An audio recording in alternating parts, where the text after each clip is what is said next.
Hi friends, എല്ലാവർക്കും പുതിയൊരു വീഡിയോയിലേക്ക് സ്വാഗതം. ഇന്നത്തെ വീഡിയോയിൽ നുറുക്ക് ഗോതമ്പ് വെച്ചിട്ട് നമ്മൾക്ക് ഉണ്ടാക്കാൻ പറ്റിയ ടേസ്റ്റി ആയിട്ടുള്ള 2 ഡിഫറെൻറ്റ് പായസങ്ങളാണ് കാണിക്കുന്നത്. അപ്പോൾ നമ്മൾക്ക് നോക്കാം ഇതെങ്ങനെയാണ് തയ്യാറാക്കുന്നത് എന്നുള്ളത്. അതിനായിട്ട് 1 ഗ്ലാസ് നുറുക്ക് ഗോതമ്പാണ് ഞാൻ എടുത്തിട്ടുള്ളത്. ഇതിന് പകരം കപ്പ് വേണമെങ്കിലും എടുക്കാം. അപ്പോൾ അതേ കപ്പിൽ തന്നെ വെള്ളവും കൂടെ എടുത്താൽ മതി. അതുപോലെ തന്നെ ഏത് തരം നുറുക്ക് ഗോതമ്പ് വേണമെങ്കിലും എടുക്കാം. ഇനി ഇത് നന്നായി കഴുകിയതിന് ശേഷം നമ്മളെടുത്ത അതേ ഗ്ലാസ്സിൽ തന്നെ 2 ഗ്ലാസ് വെള്ളം ഒഴിച്ചു കൊടുക്കുക. വെള്ളം കൂടിയാലും നമ്മൾക്ക് വറ്റിച്ചെടുക്കാം. വെള്ളം കുറഞ്ഞാലാണ് ഇത് അടുക്കി പിടിക്കുക. അതുകൊണ്ട് നിങ്ങൾക്ക് വേണമെന്നുണ്ടെങ്കിൽ 3 ഗ്ലാസ് വെള്ളം വരെയൊക്കെ ഒഴിച്ചു കൊടുക്കാം. ഇനി ഇത് ഒരു വിസിൽ വരുന്നവരെ മാത്രം വേവിക്കുക. അതിനുശേഷം കുക്കർ ഓഫ് ചെയ്യാം. ഇനി സ്റ്റീം എല്ലാം പോയി കഴിഞ്ഞിട്ട് നമുക്ക് കുക്കർ ഓപ്പൺ ചെയ്യാം. ഇപ്പോൾ ഇവിടെ സ്റ്റീം എല്ലാം പോയിട്ടുണ്ട്. ഞാൻ കുക്കർ ഓപ്പൺ ചെയ്തു. നുറുക്ക് ഗോതമ്പെല്ലാം കറക്റ്റായിട്ട് വെന്ത് കിട്ടിയിട്ടുണ്ട്. വെള്ളം ബാക്കിയില്ല, അതേസമയം അടുക്കി പിടിച്ചിട്ടുമില്ല. ഞാനിവിടെ ചെറിയ കുക്കറാണ് എടുത്തിരിക്കുന്നത്. നിങ്ങൾക്ക് വേണമെന്നുണ്ടെങ്കിൽ വലിയ കുക്കർ എടുക്കാം. അപ്പോൾ 3 കപ്പ് വെള്ളം ഒഴിച്ചു കൊടുക്കണം. ഇനി നമ്മൾക്ക് കുക്കർ അടച്ചിട്ട് സൈഡിലോട്ട് മാറ്റി വയ്ക്കാം. തുറന്നു വെച്ച് കഴിഞ്ഞാൽ ഇതിൻ്റെ മുകൾ ഭാഗമെല്ലാം ഡ്രൈ ആയി പോവും. അതുകൊണ്ട് പ്രത്യേകം ശ്രദ്ധിക്കുക.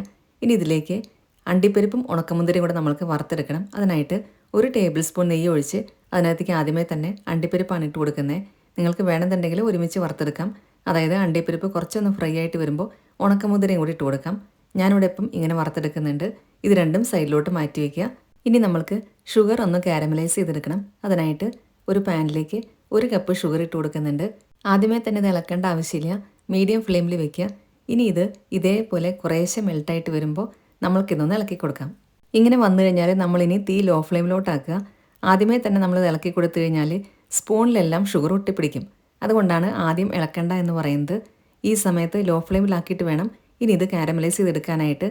അല്ലെങ്കിൽ ഷുഗർ പെട്ടെന്ന് അങ്ങ് കരിഞ്ഞു പോകും. കരിഞ്ഞു കഴിഞ്ഞാൽ പായസത്തിൻ്റെ ടേസ്റ്റ് എല്ലാം മാറിപ്പോവും. അതുകൊണ്ട് അതെല്ലാം പ്രത്യേകം ശ്രദ്ധിക്കുക.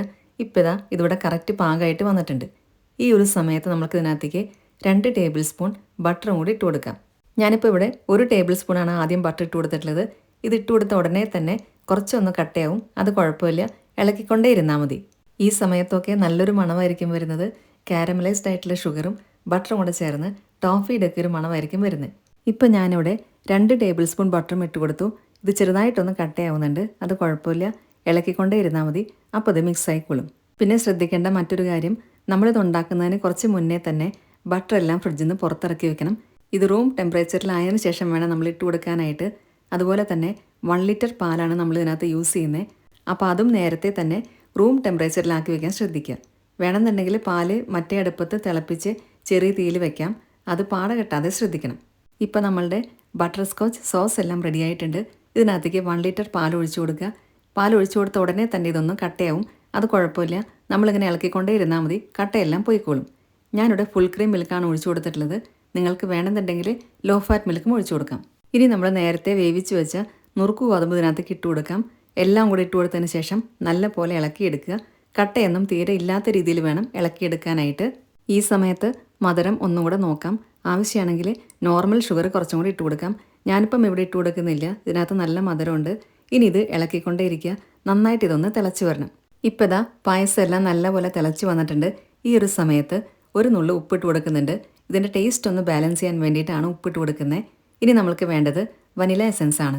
നമ്മൾ ഇതിനകത്ത് ഏലക്കാപ്പൊടിയൊന്നും ഇട്ട് കൊടുക്കുന്നില്ല. അതുകൊണ്ട് 2-3 ഡ്രോപ്സ് വനില എസൻസും കൂടെ ഒഴിച്ചു കൊടുക്കാം. അതും കൂടെ ഒഴിച്ചു കൊടുത്തതിന് ശേഷം എല്ലാം കൂടെ ഒന്നും കൂടെ ഒന്ന് തിളപ്പിക്കുക. ഇനി നമ്മൾക്ക് ഫ്ലെയിം ഓഫ് ചെയ്യാം. ഇപ്പോൾ അത്യാവശ്യം കുറുകി വന്നിട്ടുണ്ട്. ഇത് തണുക്കുമ്പോൾ ഒന്നും കൂടെ ഒന്ന് കുറുകി വരും. ഒരുപാട് കുറുക്കിയെടുത്തു കഴിഞ്ഞാൽ തണുക്കുമ്പോൾ ഇത് ഭയങ്കര കട്ടിയായിരിക്കും. അതുകൊണ്ട് ഈ സമയത്ത് ഞാൻ ഫ്ലെയിം ഓഫ് ചെയ്യാണ്. ഈ സമയത്തെല്ലാം ബട്ടർ സ്കോച്ച് ഐസ്ക്രീമിൻ്റെ നല്ലൊരു ഫ്ലേവർ ആയിരിക്കും വരുന്നത്. ഫ്ലെയിം ഓഫ് ചെയ്താലും നമ്മളിത് പാട കെട്ടാതിരിക്കാൻ വേണ്ടിയിട്ട് കുറച്ച് സമയം കൂടെ ഒന്ന് ഇളക്കി കൊടുക്കുക. ഇനി നമുക്ക് ഇതിനകത്തേക്ക് നേരത്തെ ഫ്രൈ ചെയ്ത് വെച്ച ഉണക്ക മുന്തിരിയും നട്ട്സും കൂടി ഇട്ട് കൊടുക്കാം.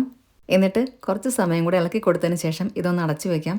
അടച്ചു വെക്കുമ്പോൾ ഇത് ഒന്നും കൂടെ ഒന്ന് കുറുകി വരും. കറക്റ്റ് പാകമായിട്ട് വരും. ഇപ്പോൾ ഇതിവിടെ ഞാൻ ഇളക്കി കൊടുത്തിട്ടുണ്ട്. ഇനി ഇത് കുറച്ച് സമയം അടച്ചു വെക്കാൻ പോവാണ്. കുറച്ച് സമയം അടച്ചു വെച്ചപ്പോഴത്തേക്കും പായസമെല്ലാം പാകത്തിന് കുറുകി വന്നിട്ടുണ്ട്. ഇതാണ് ഇതിൻ്റെ കറക്റ്റ് പാകം. നല്ല ടേസ്റ്റി ആയിട്ടുള്ള പായസം ഇവിടെ തയ്യാറായി. ഇനി നമുക്ക് അടുത്ത പായസം കൂടെ നോക്കാം. അതും നുറുക്ക് ഗോതമ്പ് വെച്ചിട്ട് തന്നെയാണ്. അത് വേറെ രീതിയിലാണ് ഉണ്ടാക്കുന്നത്.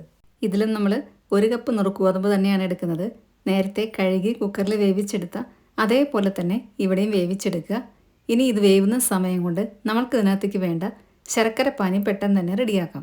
അതിനായിട്ട് 350 ഗ്രാം ശർക്കര എടുക്കുക. ഏതാണ്ട് 1/4 കപ്പ് ഉണ്ടായിരിക്കും. അതിനകത്തേക്ക് 3/4 കപ്പ് വെള്ളം കൂടി ഒഴിച്ചു കൊടുത്ത് ഉരുക്കാനായിട്ട് വെക്കാം. ഇത് നന്നായി ഉരുകി വന്നതിന് ശേഷം അരിച്ച് സൈഡിലോട്ട് മാറ്റി വയ്ക്കണം. ശർക്കരയെല്ലാം നല്ലപോലെ അലിഞ്ഞു വന്നിട്ടുണ്ട്. ഇനി ഇത് അരിച്ച് സൈഡിലോട്ട് മാറ്റി വയ്ക്കുക. ഈ സമയമൊക്കെ ആകുമ്പോഴത്തേക്കും കുക്കറിൻ്റെ സ്റ്റീം പോയിട്ടുണ്ടായിരിക്കും. നുറുക്ക് ഗോതമ്പെല്ലാം കറക്റ്റായിട്ട് വെന്ത് വന്നിട്ടുണ്ട്. ഇനി നേരത്തെ പറഞ്ഞ പോലെ തന്നെ കുക്കർ അടച്ച് സൈഡിലോട്ട് മാറ്റി വയ്ക്കുക, അല്ലെങ്കിൽ മുകൾ ഭാഗം ഡ്രൈ ആയി പോകും. ഇനി പായസം തയ്യാറാക്കാനായിട്ടുള്ള പാത്രം അടുപ്പത്ത് വയ്ക്കാം. ഇനി അതിനകത്തേക്ക് 1 ടേബിൾ സ്പൂൺ നെയ്യ് ഒഴിച്ചു കൊടുക്കാം. നെയ്യ് ഒന്ന് ചൂടായിട്ട് വരുമ്പോൾ 1/2 കപ്പ് തേങ്ങാക്കൊത്തും കൂടി ഇട്ട് കൊടുക്കാം. ഇത് നല്ലപോലെ ഒന്ന് ചെറിയ തീയിൽ വെച്ചിട്ട് വറുത്തെടുക്കുക. ഇത് വറുത്ത് മാറ്റിയതിന് ശേഷം നമ്മൾക്കിനി ഇതിനകത്തേക്ക് അണ്ടിപ്പരിപ്പും കൂടി ഇട്ട് കൊടുക്കാം. 1 പിടി അണ്ടിപ്പരിപ്പ് ഇട്ട് കൊടുത്തിട്ടുണ്ട്. ഇത് കുറച്ചൊന്ന് വറുത്ത് വരുമ്പോൾ നമുക്ക് ഇതിനകത്തേക്ക് ഉണക്കമുന്തിരിയും കൂടി ഇട്ട് കൊടുക്കാം. എല്ലാം കൂടെ നല്ലപോലെ വറുത്തെടുക്കുക. ഉണക്കമുന്തിരി എല്ലാം നന്നായി വീർത്ത് വരും. അത്രയും സമയം ഇതൊന്ന് വറുത്തെടുക്കുക. ഇനി ഇതും സൈഡിലോട്ട് മാറ്റി വയ്ക്കാം.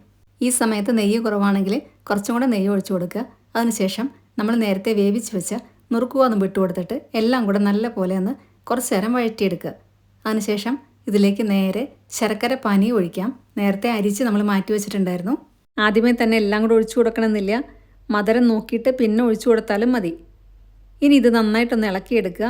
ഈ സമയത്തെല്ലാം തീ നല്ലപോലെ കുറച്ച് വയ്ക്കുക. ലോ ഫ്ലെയിമിൽ വെച്ചാൽ മതി. ഇനി ഇത് നല്ലപോലെ മിക്സ് ആയതിനു ശേഷം 10 മിനിറ്റ് ഒന്ന് തിളപ്പിക്കണം.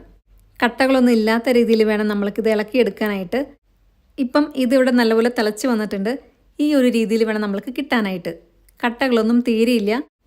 വെള്ളമൊക്കെ നല്ലപോലെ വറ്റി വന്നിട്ടുണ്ട്. ഇനി നമ്മൾക്ക് ഇതിനകത്തോട്ട് തേങ്ങാപ്പാലാണ് വേണ്ടത്. ഞാനിവിടെ 5 കപ്പ് 2-ാം പാലും 1 കപ്പ് 1-ാം പാലുമാണ് എടുത്തു വെച്ചിട്ടുള്ളത്. ആദ്യമേ തന്നെ 2-ാം പാലാണ് ഒഴിച്ചു കൊടുക്കുന്നത്. 2-ാം പാൽ ഒഴിച്ചു കൊടുത്തതിന് ശേഷം നല്ലപോലെ ഒന്ന് തിളപ്പിക്കുക. മുഴുവൻ തേങ്ങാപ്പാലും ആദ്യമേ തന്നെ ഒഴിച്ചു കൊടുക്കണ്ട. 1/4 ഭാഗമാണ് ഞാൻ ആദ്യം ഒഴിച്ചു കൊടുക്കുന്നത്.